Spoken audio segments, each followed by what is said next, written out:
Welcome to my live stream. My name is Suzanne Bryan, and I have a super special guest this week, my friend Frank Jernigan.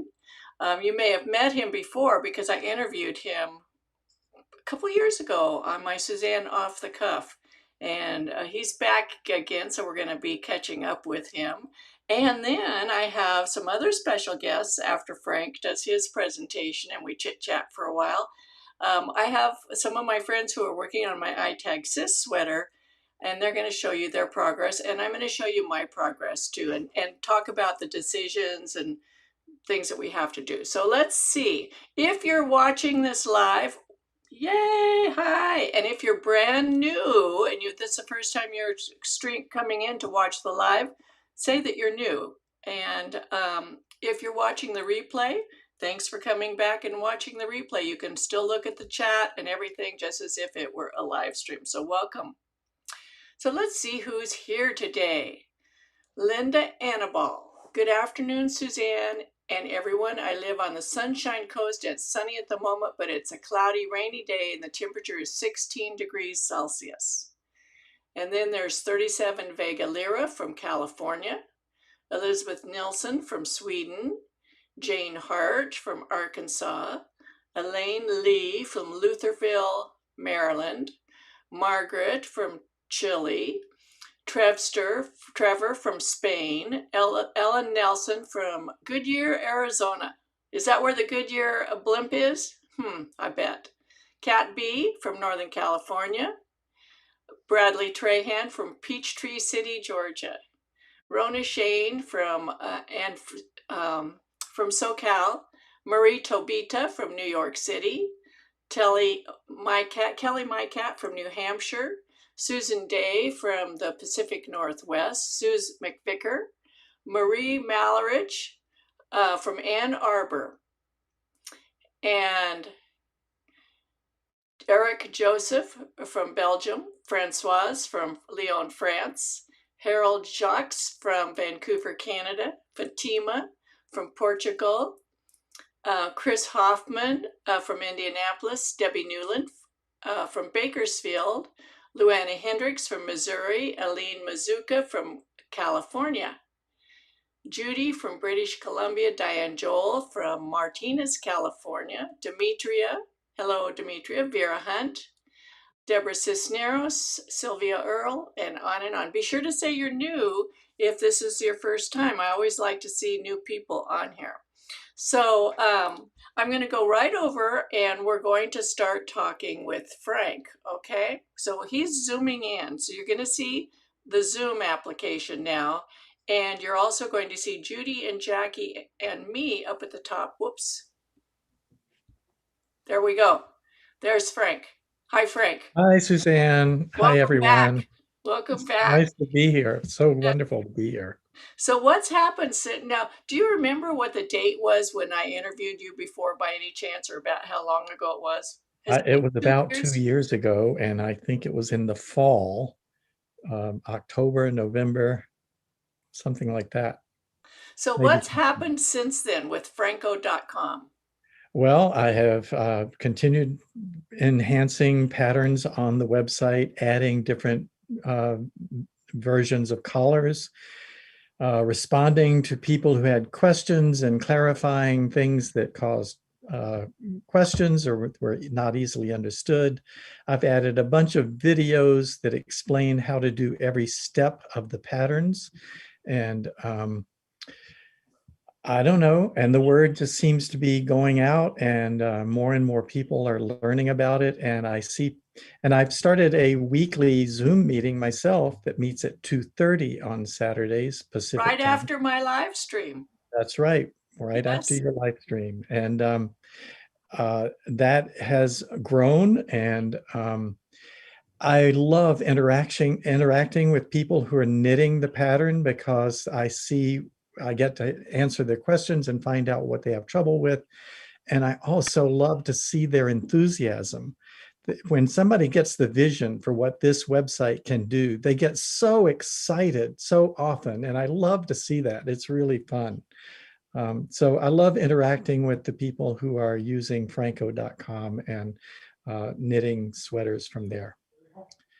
Yay. So, can you show us a little bit of your website? What? Sure, let me share my screen and show you the website. And first of all, I'm not going to show a lot of it, but here is the home page. If you browse to franco.com, make sure you spell it like Suzanne has spelled it in the screen. I understand, right, Suzanne? Yes. Yep. And it's a very difficult spelling of Franco. I had to make that up when I joined Ravelry years ago, and that just became my knitting name. So when I created the website, I decided to name it that. And fortunately, I could still get the URL, the domain. So here's what you see when you go to franco.com. It's obviously me knitting a sweater, but there's an introductory video right here that you can play. And then there's a bunch of questions. What kind of sweater is it? Why is it a perfect fit? I claim to create sweaters that are a perfect fit. How difficult is it? And why would I want to knit a plain sweater? Well, because a plain sweater can be the basis for any variation you want to make. You can add stripes, you can add colors, you can do it in other patterns besides stockinette, and all of them work. Also on the home page is this sample pattern right here. And if you click that, you will get this baby sweater, which is not actually measured to any particular baby or using any particular brand of yarn, though I did claim I was using a yarn here. But the beauty of the website is that you can enter the measurements of the person you're knitting a sweater for. Also enter the gauge from the swatch that you have knitted, and it will generate this pattern that exactly fits those measurements using those needles and that yarn. So here's what the sweater pattern looks like that you generate. The schematic is available to you before you purchase the sweater. That's so you can make sure you've got the sweater fitting exactly the way you want before you then pay your $6 or more if you want more fits, but not much more. $6 or so to get the pattern. But first you make sure you put in the measurements that you want. You've chosen the fits that you want. You can choose different fits. And different fits will give you different width of body and different circumference of sleeve, but it will not change the shoulder width or the neck width, because those don't change for you from one fit to another. If you want a loose sweater or a tight sweater, your shoulder doesn't change sizes. So it works better than choosing a large when you really are a medium, just to get the fit that you want, and because that will also give you a pattern with wider shoulders. So that is what the pattern looks like. It's a typical pattern. When you print it out, as this PDF was, it puts in QR codes that you can then use to go to videos that show how to do the various steps, and that's it. So that's what the pattern looks like. I encourage you to come and read all of this page and then decide if that's something you want to do, in which case you would, oops, I've already logged in, so let me log out. You would then click log in and sign up right here. The first page you come to is a login, but you can click this link that says sign up first. If you've not created an account, sign up. That takes you to this screen where you can create an account. So that's really all you need to know about the website right off. You don't pay anything until you're ready to purchase a pattern at the very end of a process of creating it. So what's different about the Franco sweater? That's a good question. Let me share a different screen with you, if I can find it. If Here. anyone has any questions they would like to ask Frank, Oh, be sure to please. post them over in the comments section so I can ask him. Yes. Maybe we should see if there are any questions so Are far. there any questions so far? Anybody? There's about a 2-minute delay from when we talk and when Oh, when I see their question. So I see. yeah, or Well, it let me feels know if like you two see a minutes question. anyway. I'm going to share this video, which is a slide video, and it explains what is unique about the design of the Franco sweater.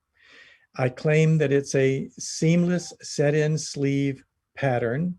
Seamless, there's absolutely no seams anywhere in this pattern.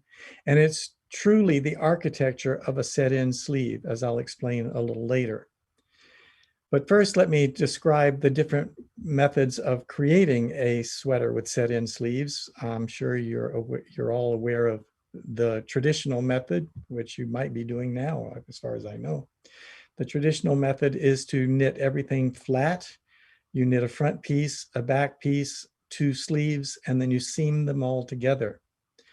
And as you may have discovered in some time in the past when you've done this, the seam which attaches the top of the sleeve to the armscye on the body of the sweater, that is one of the most difficult seams to get correct. People often have to take it out and do it again and again before it looks right. So it's really great to have something that doesn't create a seam there. So you also might want to do more in the round. And so if you wanted to just do as much as possible in the round using the traditional technique, you would do this. You would knit the bottom in the round, and then you would do the rest of it flat. So that's just a variation of the traditional technique. Here is a new technique. I don't know, I call it new. It's one I wasn't aware of for a long time. And when I started doing my sweater, I became aware of this, which is also not the Franco technique. But it does solve the problem of that difficult seam around the armscye. You create the sweater in the round from the bottom up, then you create the sleeve. No, I'm sorry. Then you finish the sweater, the top half front and the back half are knitted separately. They're both knitted flat, and then they're seamed across the top. You then pick up stitches all the way around the armscye, and you knit several rows with short rows back and forth to create the shape of the sleeve that you want. And those short rows, of course, are knitted back and forth for a while. The diagram doesn't really try to say how far to do it, but it's several. And then finally, you get to knit all around the sleeve, and you knit the rest of the sleeve from the top down in the round.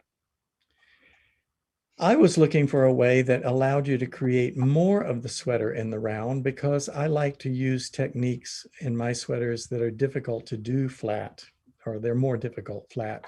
For me, Fair Isle was fairly difficult to do flat. You may not have a problem with that, but then there's also Alpine style or Austrian Bavarian style, where there are twisted stitches and they cross on every row, not every other row, as in Aran cables. And it's very complicated to knit those flat, because you find that when you're going back the other way on the wrong side, you can't remember, do you cross it to the left or to the right to make it cross the right way on the front? And so you have to keep looking at the front to see which way to cross it, and it just slows you down. It's very annoying to knit flat. It's possible, but it's just annoying. So I wanted to have a sweater that did more in the round. So I was able to learn of a technique. I was first taught the technique by J.C. Breyer of knitting a sweater from the top, where more of it is knitted in the round.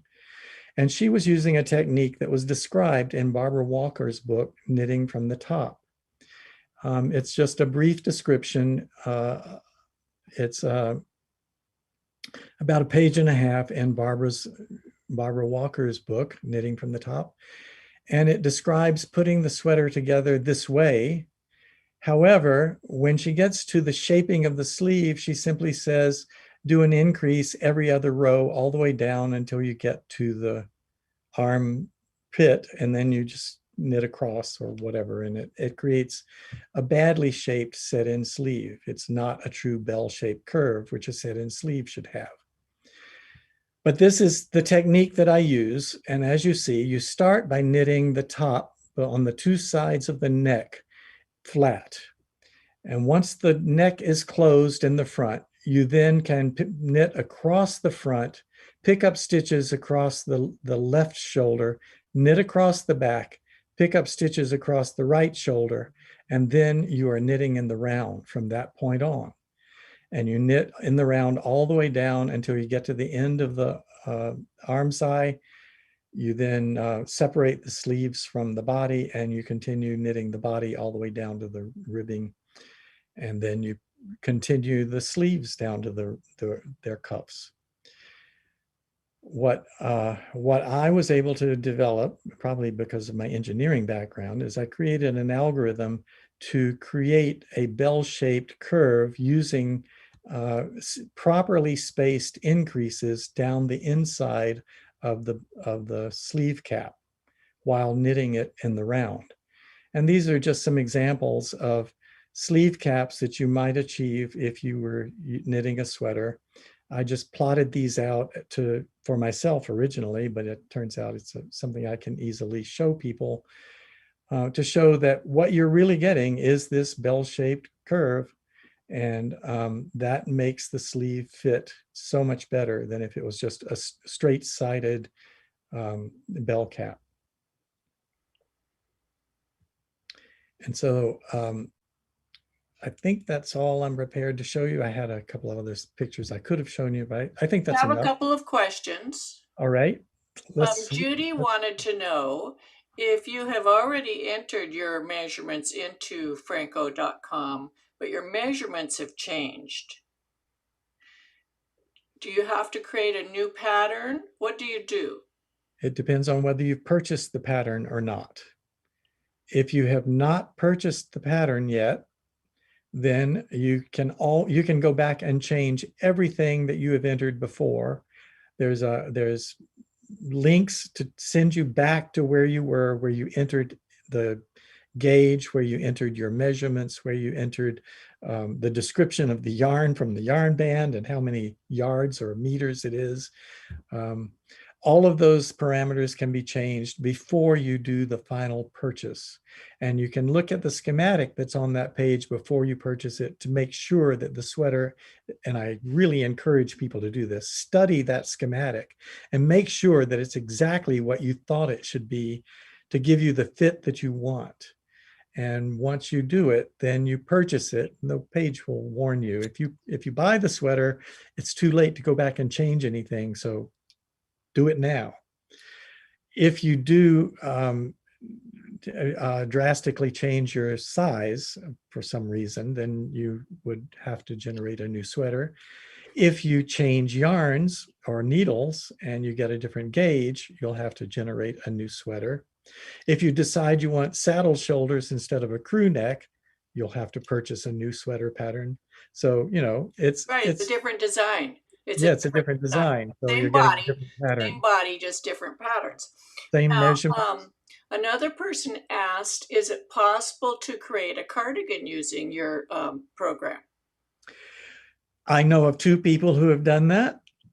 I don't produce a pattern that is a cardigan on the sweater on the website.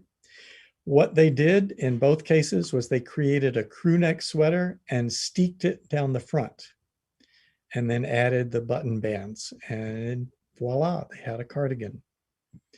One of the things I intend to do in the near future is add a pattern for a cardigan, but then do you want a V-neck cardigan, that comes down to a point and then buttons, or do you want one that closes at the top and buttons from the top? So those are all different variations. What neck shapes do you offer? Right now, there are 4. There is crew neck, like I'm wearing now. There is a V-neck. There is saddle shoulder, and there's a Henley collar pattern. And you choose one of those 4, and it doesn't include any color work or any cabling. It's just a plain sweater, And you can knit a plain sweater, and many people have, or you can modify it however you like to create the sweater that you want to design. So Travster from Spain says, do you have a favorite or recommended increase for the arm size shaping? I do. I have chosen to use the make one left and make one right in the sweater. I think it looks good. Um, you may decide you want to choose a lifted increase if you don't want that. I like it because there is an indication of a seam, Right. because you can kind of see those It creates a increases. line. It creates a line. If you don't want a line and you want it to just be completely merged in, then probably some other Right. increase would be So better. it's personal But you can preference change, it's personal preference. You can change it how you like, because as long as you the do them increase, where you're told to do them. right, your increase is in the proper place in the pattern. The That's person right. could substitute their favorite increase for the one that's in the pattern if That's they right. have a different preference. Trev Let Stewart, me about speaking about increases. I also happen to have just published a video on YouTube where I compare three different types of doing increases. But I'm talking about doing body shaping increases down the sides of the sweater, not the increases for the arm. I don't, right, but where would you like really invisible increases? Well, you probably want those to be invisible down the sides of the sweater if you're enlarging the sweater. Um, the pattern that you get from Franco.com is a straight sweater. There's no body shaping underneath the arms. But you're free to modify the body anyhow you like, any way you like. Someone asked me, well, if I'm going to do increases, what do you recommend? So I did an experiment, and I did three different types of increases and knitted them two different ways. And I compare all of those in my latest video on YouTube. I will post a link. Oh, they don't get links here, do they? If I put so it you're in. getting several compliments on how your neck fits on the sweater that you're wearing. Oh, well, thank you. Yeah, the neckline is very good.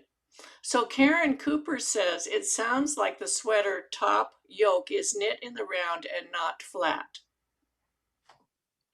Well, it's not a yoke, but it is knit in the round once you get to this point. Is that, does that answer the question, I wonder? Yeah, so your shoulder, it's The like you're shoulder is knitted saddled, flat. like you're creating a little saddle on each side of the neck. Yes.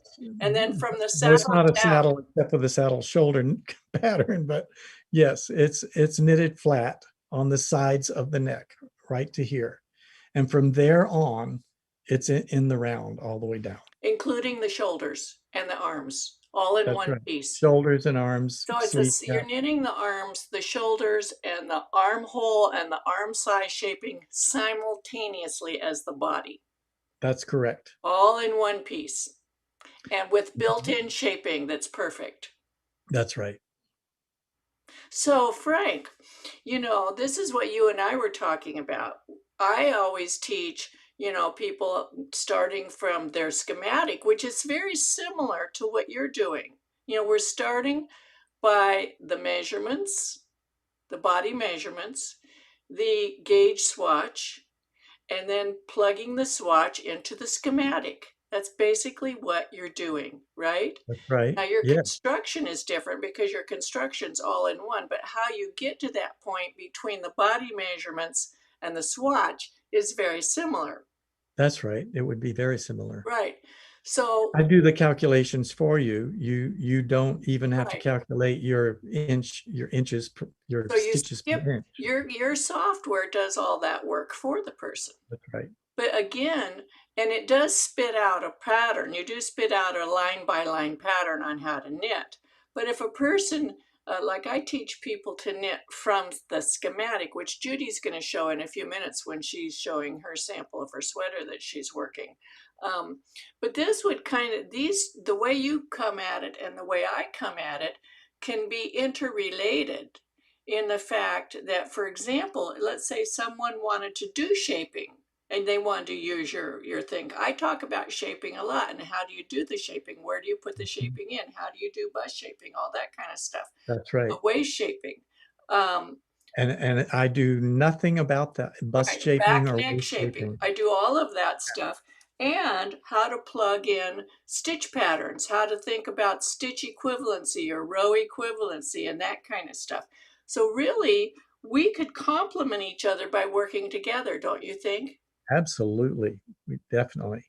So Frank and I are thinking that we might like to start a knit along of us together where you use his pattern and I work with you on adding shaping or inserting different stitch designs into his pattern. So we're thinking about that, and we're thinking that we would do it during this live stream. It might not be my entire live stream every week, but it could be a portion of it, kind of like what we're doing today. And I think that we could actually invite people to share their work, just as we're zooming in. I'm using Zoom right now with Frank and Jacki and Judi. People could zoom in and share their progress, and we could all talk about it. Do you think that would be fun? Is that something you would be interested in doing? So put that over in the feedback over there. Kay Baker says a perfect storm. I agree. I think that what Frank and I do totally would plug in together and be very fun, because what he does is he takes all the math out of it for you by doing, you put in your swatch or swatch. Can you do more than one swatch, Frank, or does it have to be just one swatch? It has to be It's one just swatch. one swatch. But I Yeah, can talk to you, I can teach you how to add another stitch pattern in and talk about stitch equivalency. So that's let's right. say you want to just have a cable coming up the center of the back of your sweater.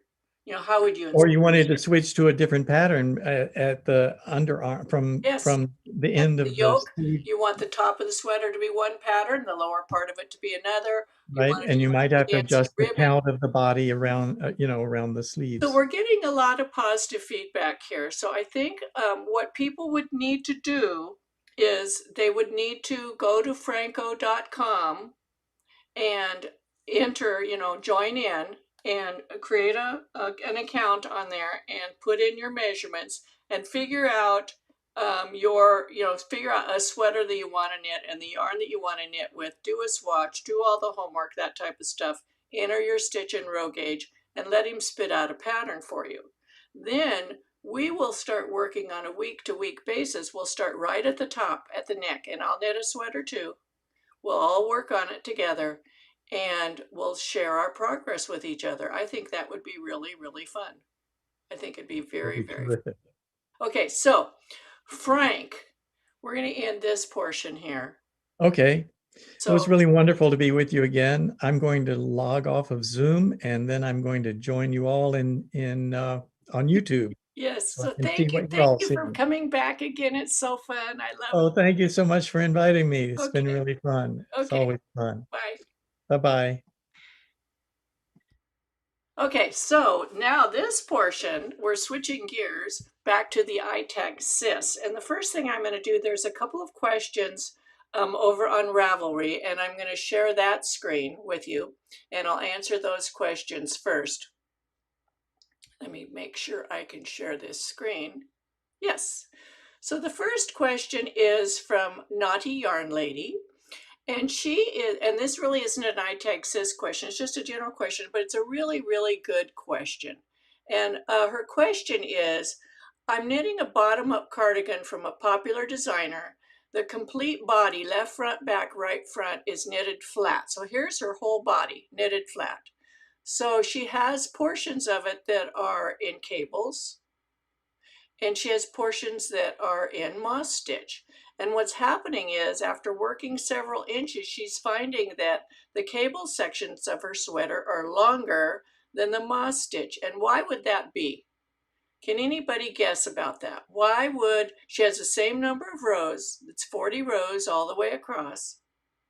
So what it is she's getting more rows to the inch in her moss stitch than she is in her cable stitch.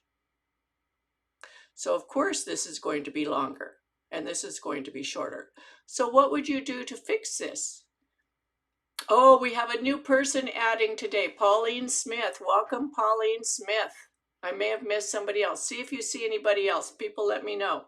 Anyway, so over here, she's getting 40 rows in 6 inches, 40 rows in 5 inches. So she would have to figure out how many rows she's missing. So she's missing an inch, right? If she's getting, this is 6 inches long, this is 5 inches long. In 40 rows, she's got an inch of fabric missing here.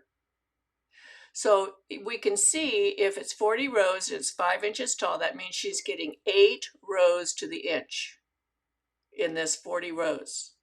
So she would need to do some short rows between here and here, an inch worth, 8 of them, distributed in those 40 rows. So every 5 rows, she would do a short row of moss stitch. And at the end of that, she would have 50 rows here. No, she would have 48 rows in this section, 40 rows in this section, and they would be the same length. That's called row equivalence. 48 rows of moss stitch is equivalent to 40 rows of the cable pattern. So that answers that question. And I love questions like that. If you ever want to post them over on the Ravelry, I will certainly attempt to answer them. This is from Shirley Hootsma. Hi, Suzanne. I'm having trouble visualizing sewing in the sleeve cap. How do I ensure an even seam without holes, puckering, or stretching over the different joins, stitches to stitches, rows to rows, and stitches to rows? Best regards. So I kind of went over that last week, and I have that video showing how to make the transitions. And I also have, actually this would be a good video to make, a video just of this. So I'm going to add that to my video to-do list. Thank you for the suggestion. And then Marin Rose says, will there be another SIS tutorial, or was the May 17th one the last? There's one more section coming up, and that's going to be coming out probably this. I will finish writing it today or tomorrow. It's almost done, and it will go to my translators, and then it will be coming out on through Ravelry as the last update to the ITAG SIS. Any questions about that? So I'm going to share my hands with you now, and this is my sweater. This is the beginning of my sweater.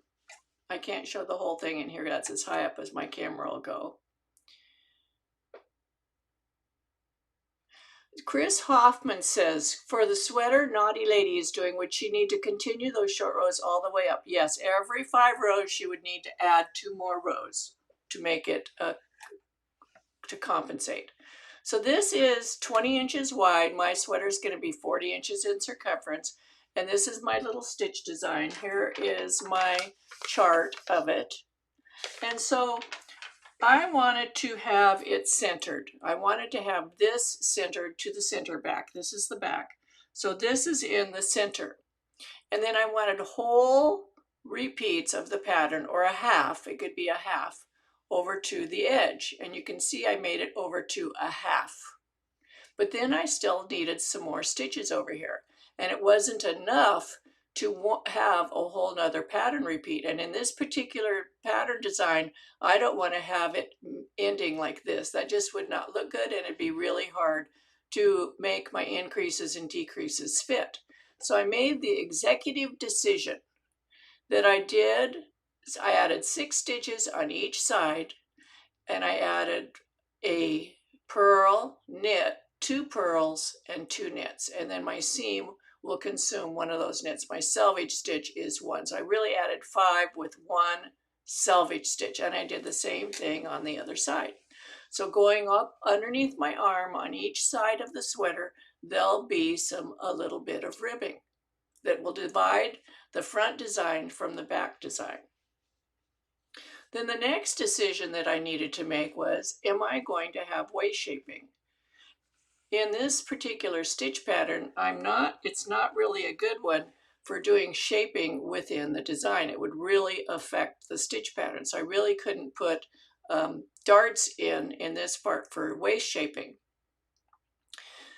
I could put them over on the edge. So I could use these 5 or 6 extra stitches on the edge for waist shaping. But I really looked at my stitch pattern and I thought this stitch pattern has so much depth to it. It's very much like ribbing. There's lots of changes between knits and purls, so it's already very pliable. So I'm thinking that when I'm wearing it, it'll already kind of come in around the waist and it'll expand around my chest. So I'm not going to add any bust or waist shaping to it because of the nature of the stitch pattern. So right now what I'm doing is I'm going to continue like this until I'm at the underarm, and I'm going to start my arm side. And then what I'm going to do is I'm going to leave these stitches on this needle. With a second needle, I'm going to knit the front up to the exact same point so that I'll have my front and back to the bottom of the arm side, exactly the same matching. And then I will work them both at the same time for the arm side shaping. And then I'll come back to working just the back until I get up to the neck and the shoulder shaping, and the same for the front. I haven't yet decided what type of neck I want to do. I'm letting my stitch pattern speak to me, and it hasn't spoken to me yet. So I don't have to make that decision right now. So I'm just knitting away. This pattern is actually much easier to memorize than you would think, because you can actually see there's 2 cable crossing rows, which are pretty much the same. So you can easily memorize the cable crossing rows.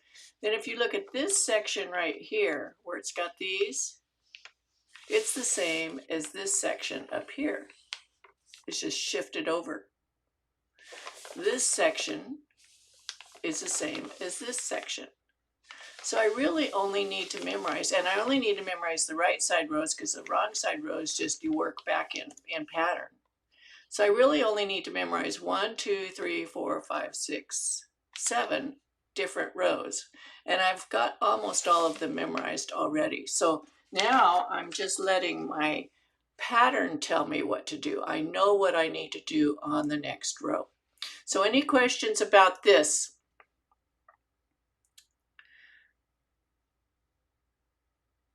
Yes, Annie O says, I was just thinking you wouldn't need any shaping due to the elasticity of the stitch pattern. Exactly. I don't think I need any shaping. Sue McVicker says, I think a shallow V would mimic the lace stitch pattern. I was thinking that too. And that's why I wanted to have one of these come right up the center. This stitch right here, this column, is the center column. So if I did decide to make a V-neck, I have a center stitch to work with. So if I stopped my stitch pattern right here, the V-neck could start up like this. And then I was also thinking that I might do a shallow boat neck. And I would do, if I did that, I would do knit 1, purl 2, knit 1, purl 2 ribbing all around for my neck. Okay, so let's check in with Judi now. And let's see what she's doing on her. She has hers ready to talk about, okay? So let me go to Judi. And I'm going to make Judi spotlight. Okay, Judi, you're on. Okay, so this is where I'm at right now. I'm doing a very basic sweater, and it has I wanted just a lace, very simple lace kind of pattern on the bottom. So went through a bunch of lace bottom and did a bunch of swatches, came up with the one I wanted that I thought would look okay. I did a sloper, and I did got it all cut out and did the whole sloper thing, and ended up with my schematic that looks like this. I actually, this is the front and this is the back. So I just used it all on one, and I needed to do some shaping in here. So I got started, and I'm up to the point of the up to the neck at this point. So I did it section by section because this was all very intimidating to me. But I realized that as I was going, that this wasn't as bad as going to be as bad as I thought it would going to be.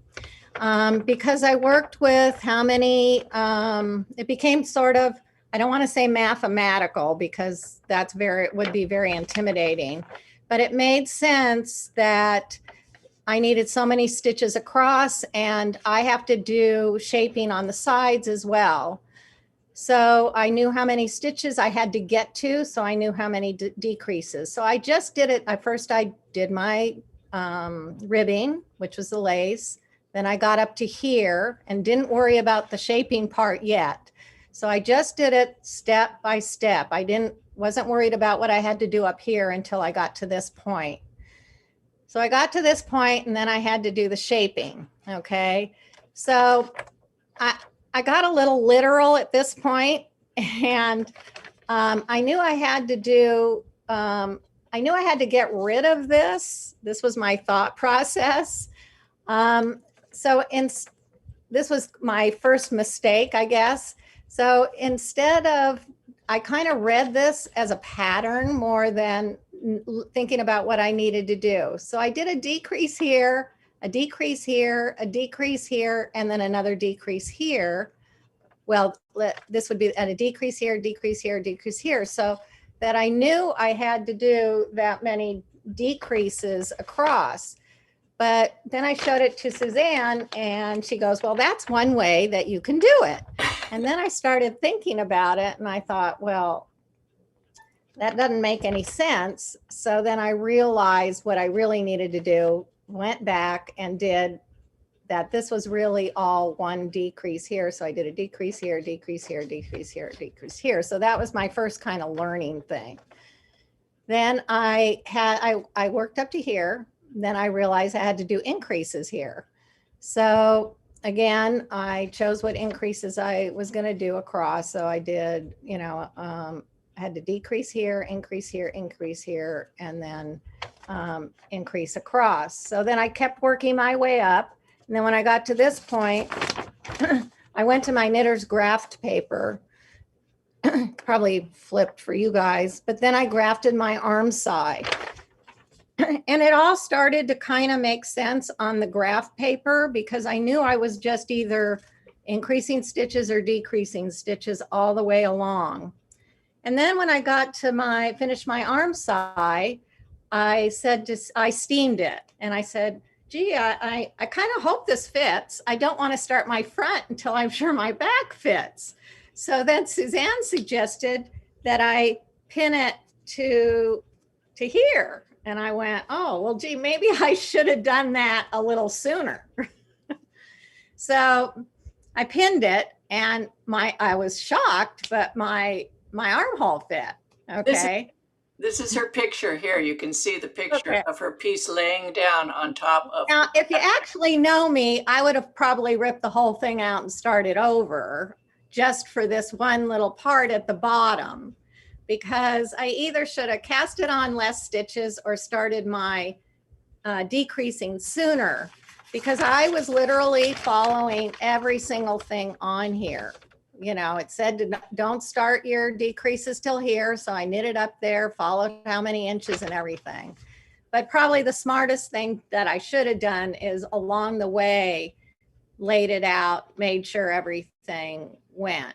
But I'm not going to rip it all out, because I think it'll still fit, and I think it's gorgeous for it on the front. But Suzanne has a picture of I showed the picture. Yeah, so I'll show it again. Isn't that beautiful?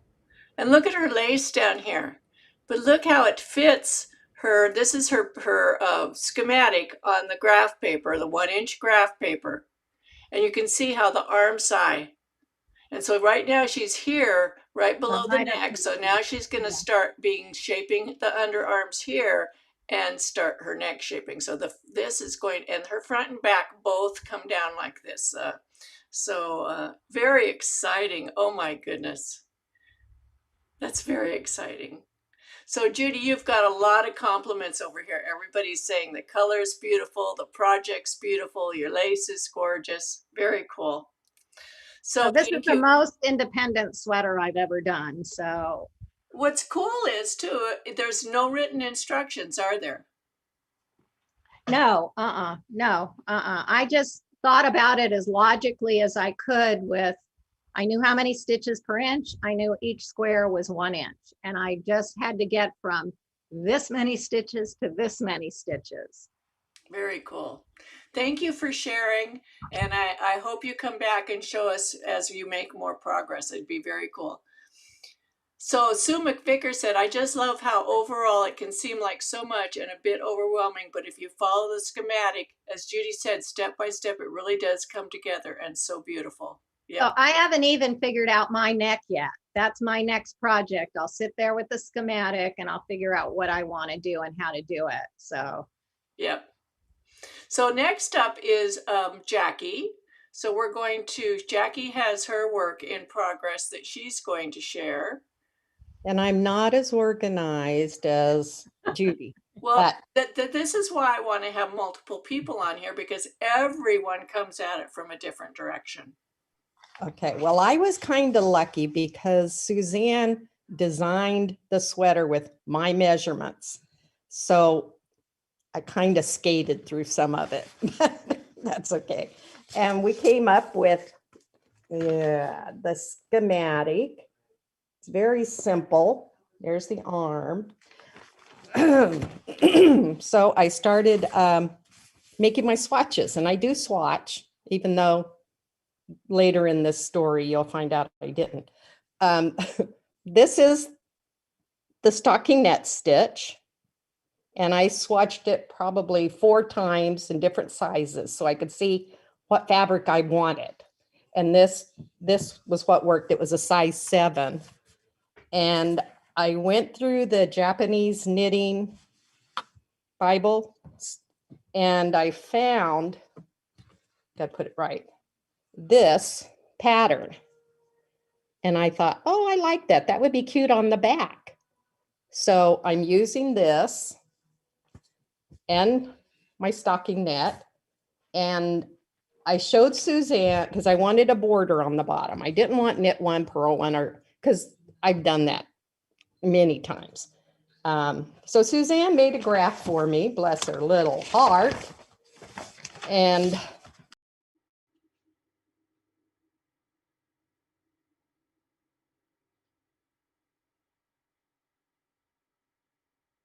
yeah, so we plotted out the edging to match your cable in the center back.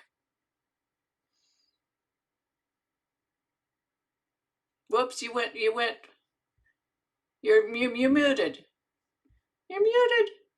Unmute yourself. Jacki, unmute yourself. there. Okay, there you go. You got muted for a second. Oh, okay. So Miss Sparty Pants here thought, well, Suzanne graphed it out, so this has got to be perfect. So I started my sweater, I cast on, and I followed the pattern for the bottom.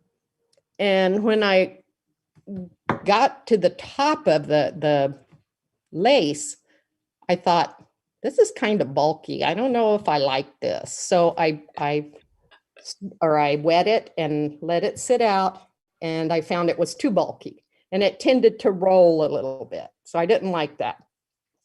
So I went back to the Japanese knitting Bible and I found another one that I liked. Back up a little bit. So why did all that happen? Because I did not swatch. For the bottom, the first one. And then I found this one.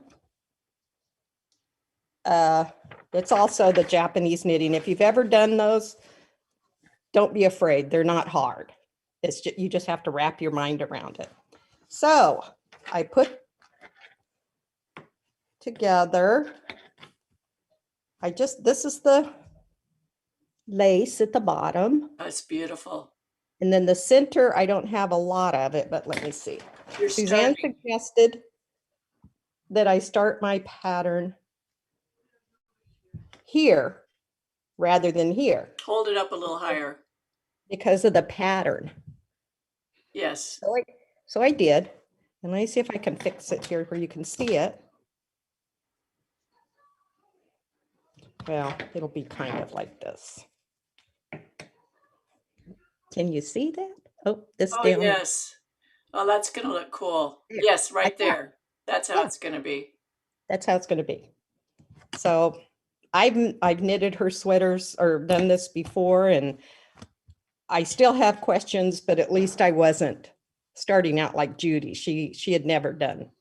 Well, she did this once, but Yeah, this is her second one. Yeah. She did the Aran sweater. yeah. So anyway, I'm on my way.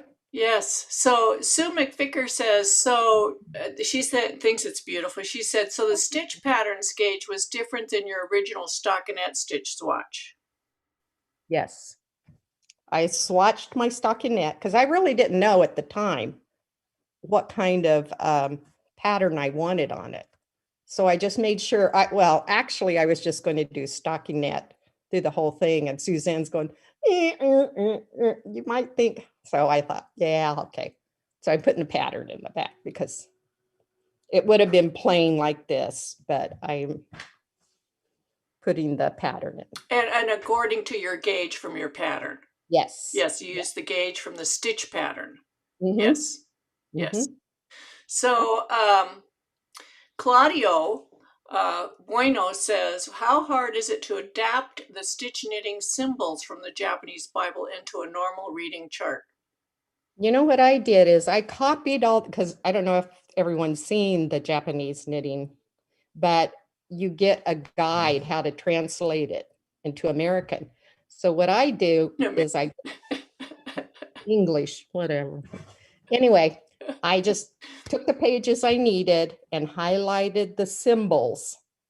So when I came to that symbol, I would go through my little pages, my dictionary, and I'd find the symbol, and then I'd just do it. And I'd go the next line and whatever it said. Excellent. You're getting lots of compliments on how pretty it is. Oh, thank you. Just gorgeous. Just And gorgeous. that Japanese knitting is not that hard. It's a lot of knit through the back and knit Yes. and purl through the back. Exactly. That's what makes it pop. Exactly. Mhm. So I want to really thank my volunteers for showing up and sharing their sweaters today. And I want to tell you all who are participating in this, if you would like to zoom in and show your sweater in future live streams, you're very welcome to. If you have purchased the pattern from me, you should have my email address.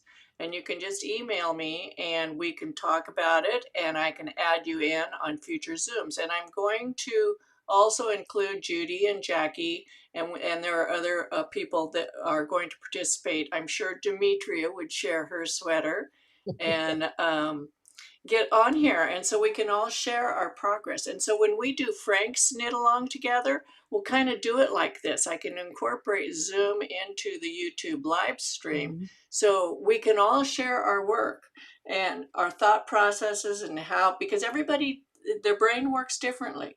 That's why, Judi and Jacki think completely different about putting their sweaters together, but both of them are going to end up with gorgeous sweaters.